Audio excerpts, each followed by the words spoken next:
Hello, welcome back. Hello, I decided to do a porch swing chat to catch you up on a lot that's going on both in and around the homestead and with the family, so stay tuned.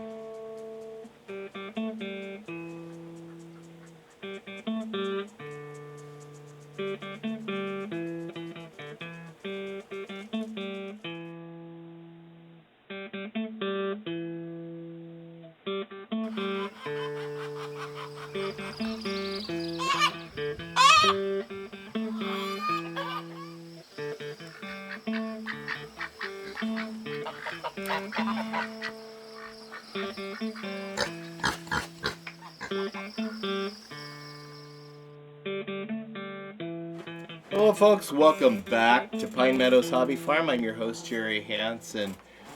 I got a lot to catch you up on, some new things that have come up and updates with the family. Let's get started with updates in the family. Jeremy was spending some time, you've seen some videos previously, over in around Alturas, California, and it's in the northeastern corner of California near the lava beds.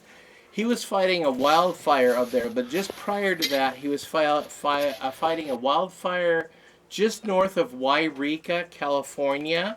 And then while he was there, he got deployed to this great big, what they call the July Complex fire over there. And they did their job. They built some fire lines. The fire lines held, and they were actually to save some structures. All the structures they did some fire lines around, they were actually able to save, and also the Visitors Information Center for the lava beds, from what I understand. So in his downtime, they were able to go and tour some of those lava tubes and the ice caves, Captain Jack's stronghold, and this fire watchtower. Boy, when they got up to the fire watchtower, they could see, as far as the eye could see, nothing but volcanic, and then burnt from the wildfire. Yeah, he saw where all the places that were green were the places that he and his crew were able to build a fire line around and defend. Their fire line, I believe, got national attention because it was one of the places that the night the fire grew to its largest, if any, wildfire in the history of the United States, their fire line held. And interestingly enough, my son is now in charge of a crew of 5, which I think he said he's including himself. So he's starting out small and he's working his way up. But he got some good leadership training when he was in the Civil Air Patrol. He was a cadet in the local squadron of Civil Air Patrol, and he was able to ascend through the ranks, and he became the highest ranking cadet in Oregon at the time he was a cadet. So he even went back to Maxwell Air Force Base, to CAP headquarters, and they had a training camp where he got to go through officers training school and learn leadership training. So he had some good solid training in leadership skills. So currently he is redeployed. He got to come home for 48 hours rest, and that's all he had was 48 hours, because the next morning he was off and running. He drove his crew down to Beaumont, California. They're fighting a big wildfire out there, trying to defend some more homes in California. So pray for his success and his successful return, and stay healthy, because COVID is a factor. It's in the camps, and just pray that he doesn't get it. Hopefully his immunities are built up strong enough that he won't get sick. I hired my grandson today. He came over, and I hired him to just hang out with Grandpa. Oh, yeah, hang out with Grandpa. Mainly to rake the driveway to make it nice and smooth after all the rock that I laid. I ordered, gosh, 34 tons from the first load, and I believe 32.14 tons from the second load. And spreading all that, I went back out after I produced that video and finished spreading that last pile, and I ran out. So it looks like I might need at least one more truckload of gravel to finish the driveway going up to the barn. I got halfway there. I got to, just the halfway point. But I wanted a gravel drive up to the barn so I can take feed up there with my truck. And then also gravel paths around the stock area where in the wintertime it gets so muddy, and this mud is kind of like, it's got clay content in it, so it's so slippery. It's miserable. I tell you what, it's miserable in the wintertime. So if I can get a gravel path to go on there, the wood chips just aren't doing it, then it would be much more enjoyable for me to do my winter chores on feeding the livestock with a gravel path. I'm thinking about maybe a 1 foot to 1.5 foot wide gravel path, maybe 2 inches thick. It doesn't need to be very big and very thick because it's just me walking on it, and I'm not a big guy at all. Or am I? Huh? Well, I'll let you be the judge of that. Anyway,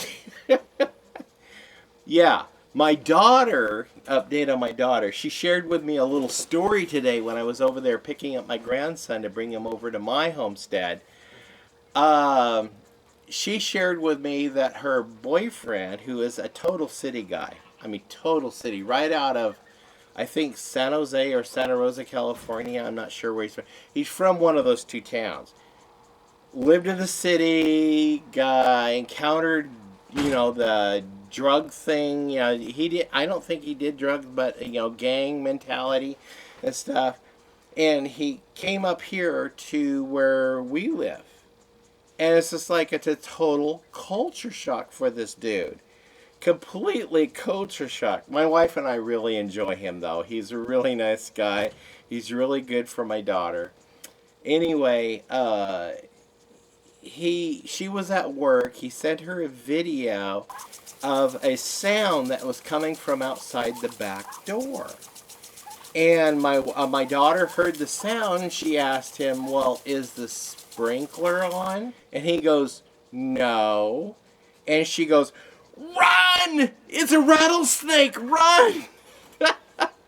So he got a hold of the neighbors who rent another dwelling on the property I manage where my daughter lives. And they came right down, and this is the video that they shot. It was a rattlesnake. This sucker was big, and boy was it pissed. Anyway, that's the drama. Oh, wow. Always something to entertain us here in the wilderness.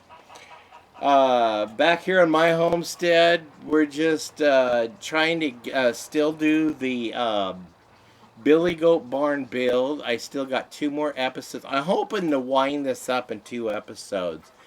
But I want you guys to pay attention to a subtle difference that if you start watching episode 1, and if you watch each episode, you'll notice there's a subtle difference going on from episode to episode. Actually, 2 of them. There's 2 subtle differences, 2.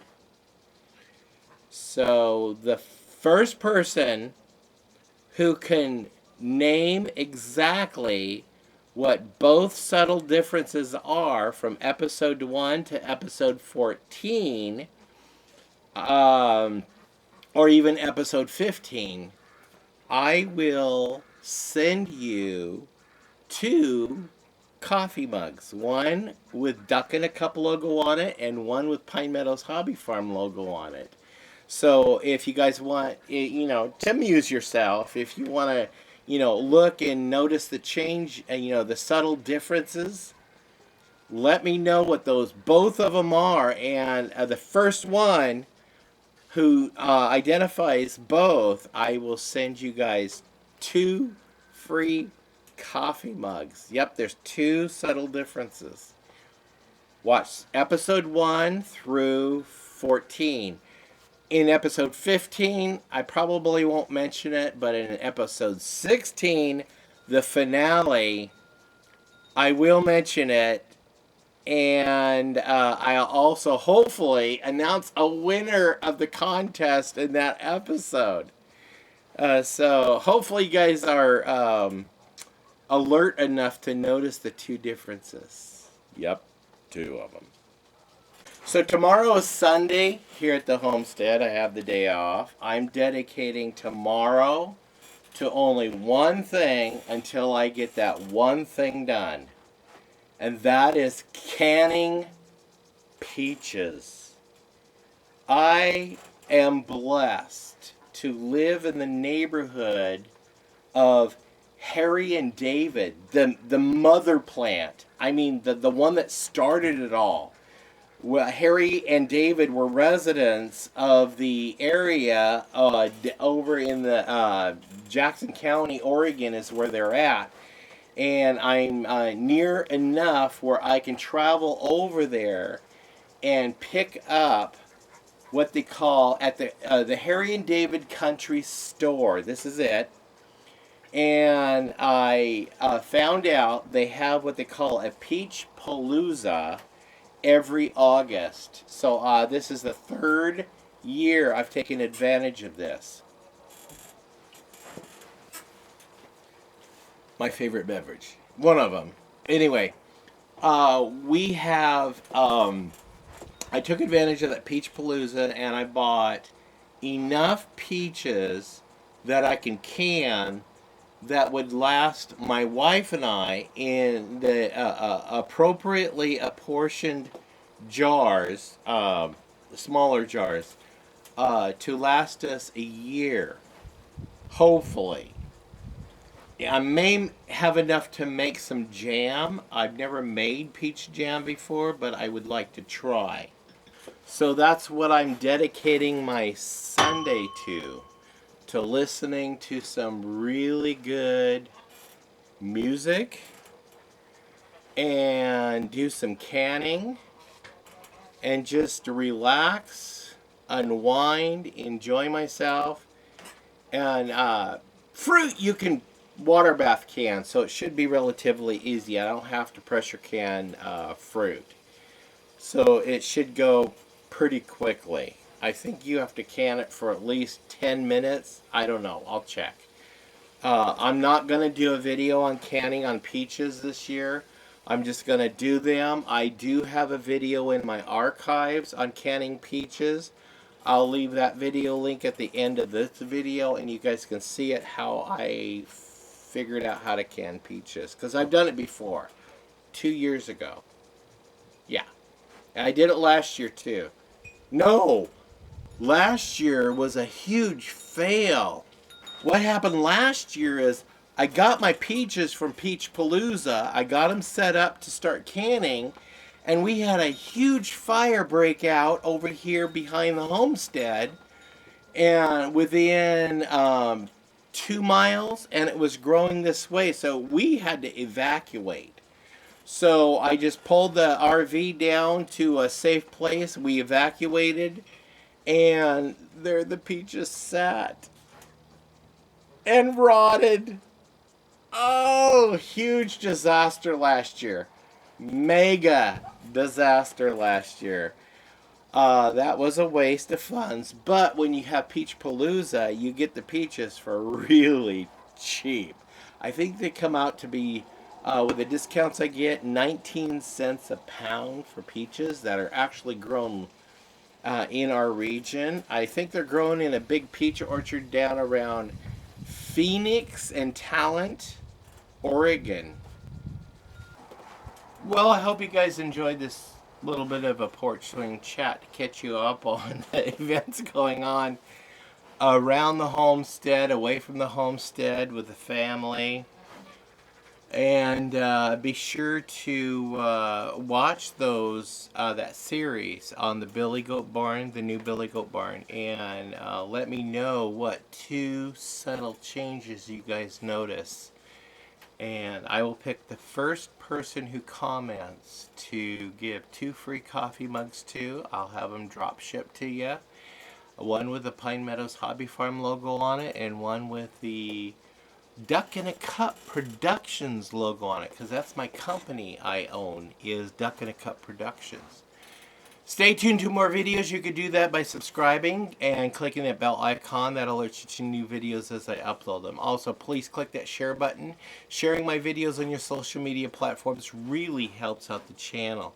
Another thing you can do is like the channel, give me a thumbs up. It helps with promoting the channel through the algorithms on YouTube. However that works, that's a mystery to me. I could never figure that one out.